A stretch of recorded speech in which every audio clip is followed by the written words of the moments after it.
걸으며 보고를 듣고 지시하자. 걸으면서 효과적으로 전달하려면 상사가 부하 직원에게 업무에 관한 보고를 듣거나 지시를 내리는 경우 해당 직원을 자기 자리로 부르는 것이 보통이다. 또 보고해야 할 일이 생기면 부하는 상사의 자리로 간다. 회사원치고 이런 방식의 의무를 가지는 사람은 거의 없을 것이다. 그러나 보고나 지시의 내용 또는 부하의 자질이나 타입에 따라 걸으면서 보고를 받고 지시를 내리는 편이 효과적인 경우가 제법 있다. 먼저 보고를 받거나 지시를 내리며 부하에 대한 교육을 병행해야 하는 경우를 들 수 있다.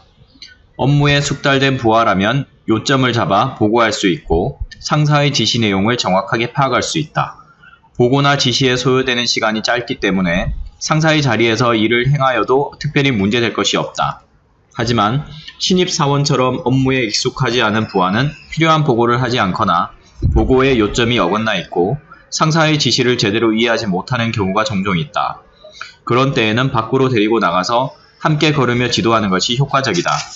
예를 들어 문제가 발생한 사실을 뒤늦게 보고하는 부하에게는 제때 보고하지 않고 타이밍을 놓치면 문제가 확대되어 뒷수습이 어려워진다는 것을 지적해주고 사실과 자신의 의견을 두서없이 나열하는 부하에게는 우선 사실을 전달하고 그 다음에 자신의 견해를 말하도록 보고의 원칙을 가르쳐준다. 회사에서 업무 보고는 OW3H, 즉 when, 언제, 언제까지, who, 누가, whom, 누구에게, where, 어디에서 어디로, what, 무엇을, how, 어떻게, how much, 어느 정도의 금액에, how many, 어느 정도의 수량을 의 형식을 따르는 것이 기본이다. 하지만 이를 실천하지 못하는 사람들이 꽤 많다. 그런 부하로부터 보고를 받을 때에는 빠진 항목에 대하여 질문을 함으로써 완전한 보고가 되도록 지도해야 할 것이다. 지시를 내리는 경우도 마찬가지다. 업무에 익숙하지 않은 부하에게는 지시를 내린 후 예컨대 이 건에 대해서는 상대방이 확실하게 이행하도록 다짐을 받아야 하겠는데 어떻게 하면 좋을 것 같은가 라고 질문하여 대답을 생각해 보도록 유도해야 한다.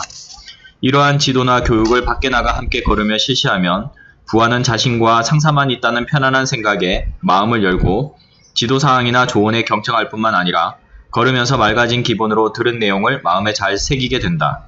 듣기에 불편한 얘기나 잔소리 같은 말이어도 딱딱한 사무실 안에서 보다는 훨씬 효율적으로 전달할 수 있다. 질책은 밖에서, 칭찬은 안에서. 부하로부터 받는 보고에 좋은 내용만 있는 것은 아니다.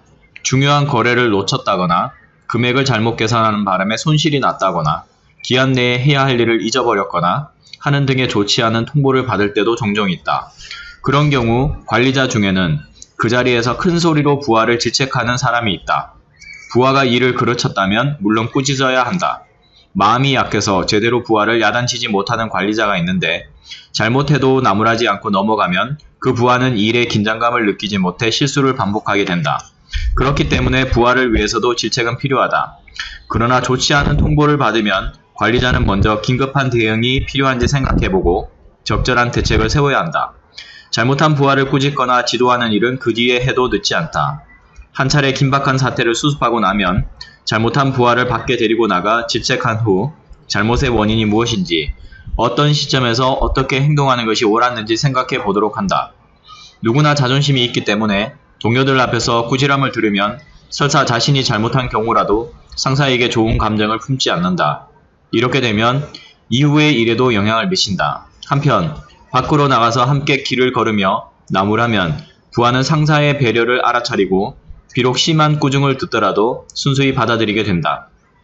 밖이라고 해도 많은 사람들이 오가는 곳에서 큰 소리로 질책하면 오히려 역효과가 난다.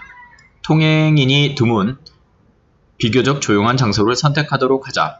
반대로 부하가 실적을 올리거나 문제를 잘 해결하는 등의 좋은 보고를 하면 그 자리에서 칭찬하도록 하자. 동료들 앞에서 칭찬을 들은 부하는 더욱 자신감을 갖게 되고 다른 부하들의 경쟁심도 자극할 수 있다. 그 결과 부서 전체의 사기가 고양되는 효과도 기대할 수 있을 것이다. 걸으며 무엇을 할 것인지 미리 말하라. 이와 같이 부하와 길을 걸으며 보고를 듣거나 지시를 내릴 경우 사전에 해두어야 할 일이 있다. 먼저 왜 밖으로 나가는 것인지, 나가서 무엇을 할 것인지 미리 알려주어야 한다. 예고 없이 밖으로 불러내면 보통은 심각하게 잘못한 일에 대해 이야기할 것이라고 짐짓 걱정하여 제대로 된 보고를 올리지 못할 수 있기 때문이다. 또 보고할 내용을 미리 정리해 두게 하고 자료가 있는 경우에는 꼭 필요한 것만 가지고 오게 하며 그리고 반드시 메모할 준비를 하고 나오게 하는 등의 3가지 습관이 부하의 몸에 배도록 해야 한다. 보고가 장황해지면 듣기에 바빠서 지도하거나 교육할 시간이 부족해진다. 부하가 요령 있게 보고하면 남는 시간을 부하와 인간적 교류를 넓히는 데 활용할 수 있다. 그리고 지시 내용을 메모하게 함으로써 업무의 요점을 정확하게 깨우쳐 줄 수도 있다.